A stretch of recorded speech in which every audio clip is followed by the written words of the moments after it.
రెండు పార్టీల మధ్య హాట్ టాపిక్ గా మారిన కోతులబావి ఆంజనేయ స్వామి దేవాలయం ఎమ్మిగనూరు పట్టణంలో తెలుగుదేశం పార్టీ కార్యాలయంలో జిల్లా నాయకులు సమావేశం నిర్వహించారు.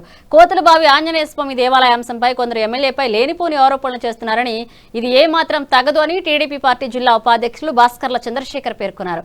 ఆయన మాట్లాడుతూ కుల మతాలకు అతీతంగా శాంతియుతంగా ఉన్న ఎమ్మిగనూరు నియోజకవర్గంలో శాంతి భద్రతకు విఘాతం కలిగించేలా వ్యవహరిస్తున్నారన్నారు.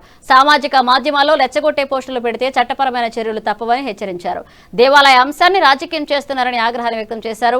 ఆంజనేయ స్వామి గుడిని తాము అన్ని విధాలుగా అభివృద్ధి చేస్తామన్నారు. దేవాలయ అభివృద్ధి కోసం నన్ను అడిగినట్లయితే స్వయంగా నేనే 10 లక్షల రూపాయల అభివృద్ధికి సహాయం చేస్తానని భాస్కర్ల చంద్రశేఖర్ తెలిపారు. కార్యక్రమంలో కురవ మద్దిలేటి, కె మిన్నప్ప, కురవ మల్లయ్య, ఎంబి మహేష్, దామా నరసింహులు, మహేంద్రబాబు తదితరులు పాల్గొన్నారు. కోతులబావి ఆంజనేయ స్వామి దేవాలయం చాలా సున్నితమైనది. దయచేసి దాన్ని వివాదాలకు కేంద్రంగా మార్చకండి, ఆధ్యాత్మికానికి కేంద్రంగా మార్చండి. దయచేసి ఏదైనా ఉంటే గౌరవనీయులు పెద్దలు శాసనసభ్యులు శ్రీ బివి జయనాగేశ్వరరెడ్డి గారితో కూర్చొని మాట్లాడదాం. సమస్య పరిష్కారాన్ని శాశ్వతంగా పరిష్కారం చేద్దాం కూర్చొని. అంతేగాని దేవాలయం దగ్గర 4 కుర్చీలు వేసుకుని కూర్చొని పొద్దస్తమానం వారానికి 2 సార్లు ప్రెస్ మీట్ ఇచ్చేది వ్యవహారం అనిపించుకోదు. మొన్న చెప్పాము, ఈ రోజు కూడా అదే చెప్తున్నాం.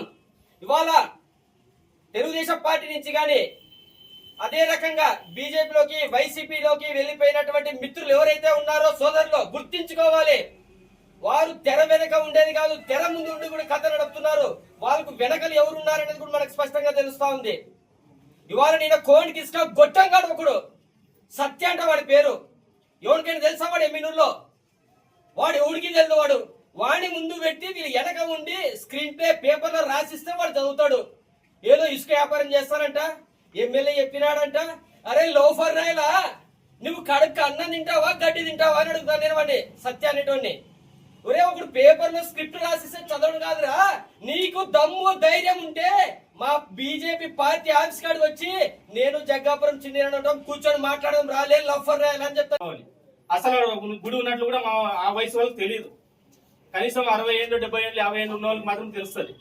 దాన్ని పట్టుకుని వాళ్ళు ఇక్కడి నుంచి పోయి వలసపోయి వాళ్ళు రాజకీయం చేయాలనుకున్నటువంటి వాళ్ళు ప్రజాక్షేత్రంలో రావాలా, రాజకీయాల్లో తలపడాలా. మీదెంతో మాదెంతో ప్రజలు నిర్ణయిస్తారు. ఆల్రెడీ 2 సంవత్సరాల క్రితం ఇచ్చినారు, తీర్పు ఇచ్చినారు. దానికి కట్టుబడి ఉండాలా మీరు కూడా. మీరు ఇంకా ఏదైనా మంచి చేయాలనుకుంటే అక్కడికి రండి, ఇంకా సూచనలు ఇవ్వండి. సార్ ఇది కాదు, ఇట్లా చేయండి అని చెప్పి. అంతేగాని ఏకవచనంతో జయనాగేశ్వర రెడ్డి అని చెప్పి మాట్లాడుతున్నాడు మధుబాబు. ఆయన ఒకటే చెప్తున్నాం, డబ్బులు అవసరమే. తెలుగుదేశంతో కుంపక్కై ఏదో ఇసుక అమ్ముకొని అదే అమ్ముకొని లంచా కూడా నాకు 100 ఎకరాల భూమి ఉందిలే. నేను ఈ రోజు ఎక్కడ కూడా కరప్షన్ చేయలేదు, మోసం చేయలేదు. నువ్వు బీజేపీ నుంచి మాట్లాడతావు ఏమిలే సత్యాగా. నువ్వు ఖబర్దార్, నువ్వు మాట్లాడి నేర్చుకో. మేము బీజేపీలో 14 సంవత్సరాల నుంచి 2014 నుంచి నేను బీజేపీలో ఉన్నాను. నా పేరు స్టేట్ లో తెలుసు. మిగతా చోటా మోటా నాయకులు వచ్చి తెలుగుదేశంలో మోసం చేసి వచ్చితే మమ్మల్ని అడుక్కోకున్నట్టు నువ్వు ఏదో కోడుమూరు అని చెప్పి కోడుమూరులోని చేరి ఈ రోజు బీజేపీ అంటే ఎవరు అంటావా? బీజేపీ అంటే జగ్గాపురం చిన్నీరన్న ఒక బ్రాండ్ ఉంది. నీవు మమ్మల్ని మాట్లాడే స్థాయి అనేది నువ్వు ఏమరా? నీ బతుకేమే? నువ్వు నన్ను మాట్లాడతావా? నేను ఎక్కడైనా 46-50 సంవత్సరాలు చంద్రశేఖర్, మేము 45 సంవత్సరాలు చంద్రశేఖర్కి నాకు స్నేహం ఉంది. అంటే మాకు పట్టే. మరి ఇక్కడ ఒక ప్రశ్న ఇద్దాం. కేశవరెడ్డి గారు ఎమ్మెల్యేగా ఉన్నప్పుడు శిల్పాలో అర్ధరాత్రి 11 గంటలప్పుడు వెంకటేశ్వర స్వామి విగ్రహ ప్రతిష్ఠ చేశాం. దాన్ని మధుబాబా ఏదుబాబా మరి దీన్ని వ్యతిరేకించి న్యాయ పోరాటం చేశాడు. అంటే ఆ స్థలాన్ని కొట్టేద్దామనే. నువ్వు భక్తుడువా భోక్తుడవా? మరి ఇప్పుడు ఈ స్థలాన్ని ఎవడు కొట్టేస్తున్నాడు? ఇక్కడ కారణం అంతా కూడా అది 200 సంవత్సరాల చరిత్ర కలిగినటువంటి కోతులబావి ఆంజనేయ స్వామి చరిత్ర. అది అక్కడ ఒక 40 నుండి 50 సంవత్సరాలుగా పేదలు, బడుగు బలహీన వర్గాలకు సంబంధించిన వాళ్ళు చిన్న చిన్న వ్యాపారాలు చేసుకుంటూ జీవనం సాగిస్తున్నారు. అయితే వీళ్ళందరూ కూడా పట్టణం చాలా చిన్నగా ఉన్నప్పుడు, ట్రాఫిక్ చాలా ఇబ్బంది ఉన్నప్పుడు వ్యాపారాలు చేసుకుంటూ ఉండొచ్చారు. నేడు ట్రాఫిక్ సమస్య అయిపోయింది. దాదాపు టౌన్ జనాభా వచ్చి 150,000 వరకు చేరింది. ఈ జనాభా సందర్భాన్ని పట్టుకొని మన ఎమ్మెల్యే గారు దాన్ని అభివృద్ధి చేసి ట్రాఫిక్ అంతరాయం కలగకుండా అక్కడ ఉన్నటువంటి వ్యాపారాలు ఎవరైతే చేస్తున్నారో వాళ్ళందరూ కూడా పిలిపించి మీరు ఇక్కడనే వ్యాపారాలు చేసుకోండి, మీకు ఎలాంటి ఇబ్బంది లేదు. అయితే మీకు ఒక పద్ధతి ప్రకారం దీనికి చిన్న చిన్న రూములు కట్టించి, అది ఎండోమెంట్ అయితే ఎండోమెంట్ది, లేదా మున్సిపాలిటీ అయితే మున్సిపాలిటీ తరఫున మీకు చిన్న చిన్న రూములు కట్టించి మీకు వ్యాపారం చేసుకోవడానికి మీకు ఎలాంటి ఇబ్బంది లేకుండా చేస్తానని మాట్లాడి అక్కడ ఉన్నటువంటి వ్యాపార స్థలాలను కూడా క్లీన్ చేయడం జరిగింది. అయితే ఈ క్లీన్ చేసిన తక్షణమే కొంతమంది సోంబేరుగాను పనికిమాల వెధవలు ఈ టౌన్ లో మంచి ప్రశాంతత నిలవైనటువంటి ఎమ్మెనూరు టౌన్ ని ప్రశాంతతని గత 2 సంవత్సరాలుగా అంటే ఈ సైకో ముసుగు తొడుక్కొని మా పార్టీలో ఉండి కొంతమంది అవతలిపోయారు.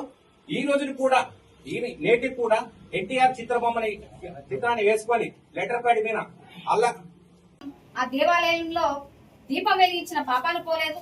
మీరు హిందూ సమాజం గురించి, సనాతన ధర్మం గురించి, దేవాలయాల గురించి మాట్లాడుతూ ఉంటే హిందూ సమాజం అంతా సిగ్గుపడేలా ఉంది. మరి అదే విధంగా ఒక లోపరేదవ ఒక 420 నిన్న మధుబాబు అలియాస్ పత్తర్ బాబు నిన్న మా ఎమ్మెల్యే గారిని మా శేఖర్ అన్నని హద్దు మీరి ప్రవర్తించా. మధుబాబు నువ్వు ఎక్కడి నుంచి వచ్చావో నువ్వు ఒకసారి తెలుసుకో. నువ్వు ఇంతకు ముందే నీకు వార్నింగ్ ఇచ్చాం. నువ్వు మా పార్టీ నాయకుల్ని విమర్శించే స్థాయి నీది కాదు అని మేము హెచ్చరించాం. కానీ నువ్వు అదే పాట పడుతున్నావంటే మా పార్టీ క్రమశిక్షణతో కట్టబడింది, అందుకే నువ్వు మాట్లాడగలుగుతున్నావు. ఒక్కసారి నువ్వు ఆలోచించుకో. అదే విధంగా నిన్న దేవుళ్ళు భక్తులు ఏదో అన్నావు. అవునయ్యా, నువ్వు సినిమా రీల్స్ చుట్టుకునే దగ్గర నుంచి మున్సిపల్ కౌన్సిల్ లో కూర్చోబెట్టారు చూడు. నిజంగా అంటే మా ఎమ్మెల్యే గారు దేవుడే. మా శేఖర్ అన్న భక్తుడు అన్నావు. నిజంగా అంటే భక్తుడే అయినా నువ్వు ఇన్ని మాటలు మాట్లాడుతున్నా శత్రువులు గాని ప్రేమించే వ్యక్తిత్వం ఉన్న వ్యక్తులు వీళ్ళు. వాళ్ళు గల దేవుడు భక్తుడు ఒకసారి తలుచుకుంటే నీ భవిష్యత్తు ఏమవుతుందో ఒకసారి గుర్తుపెట్టుకో మధుబాబు.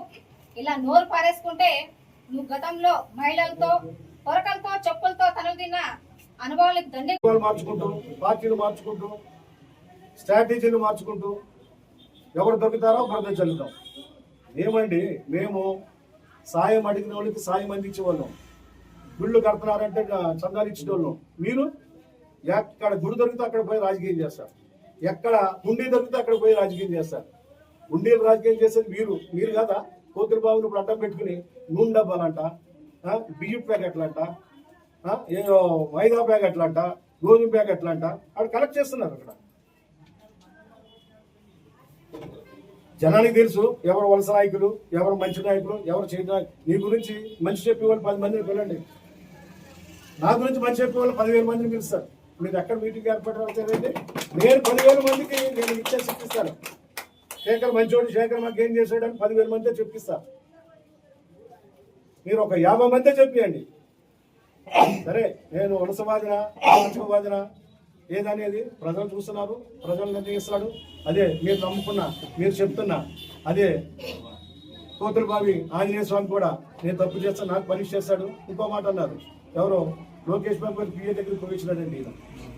మీరు లోకేష్ బాబు గారి దగ్గరికి పోయేస్తే మేము లోకేష్ బాబు గారి దగ్గరికే పోయినాం. లోకేష్ బాబు గారు పిఏ, లోకేష్ బాబు గారు మీకు కొత్తగా వచ్చేమో, మాకు కొత్త కాదు. మాకు 44 సంవత్సరాల నుంచి పార్టీ పుట్టిన కానించి పార్టీతో బలమైన అనుబంధం ఉంది మాకు. మీరు నా గురించి తెలియక అదేదో ఉడత ఊపులు, ఏదో తాటాకు చప్పులతోటి నన్ను భయపెట్టే ప్రయత్నం చేస్తున్నారు.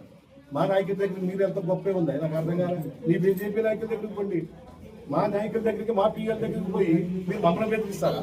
అంటే మా గురించి అక్కడ చరిత్ర లేదంటారా? రాబోయే కాలంలో తెలుస్తుంది.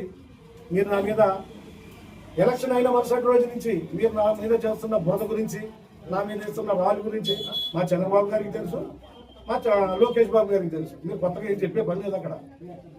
అది తెలిసి మాకు పనిష్మెంట్ ఇస్తాడో ప్రమోషన్ ఇస్తాడో త్వరలో మీరే చూస్తారు. ఉపాధ్యక్షులు ఇచ్చినారు కదా, ఇప్పుడు ఎన్నాళ్ళైంది వచ్చి? 6 నెలలే కదా. గవర్నమెంట్ వచ్చి ఎన్నాళ్ళైంది? 2 years అయింది. మీరు 2 years నుంచి బురద చల్లుతూనే ఉన్నారు. అయినా నాకు 6 నెలల క్రితం నాకు ఉపాధ్యక్షులు పదవి ఇచ్చినారు కదా. కాబట్టి మా అధిష్టానం మాకుంది, మా అధిష్టానం మాకు దేవుళ్ళే, మా పార్టీ మాకు దేవాలయమే. మళ్ళా చెప్తున్నా, నేను స్వామి భక్తున్నే. నువ్వు భిక్ష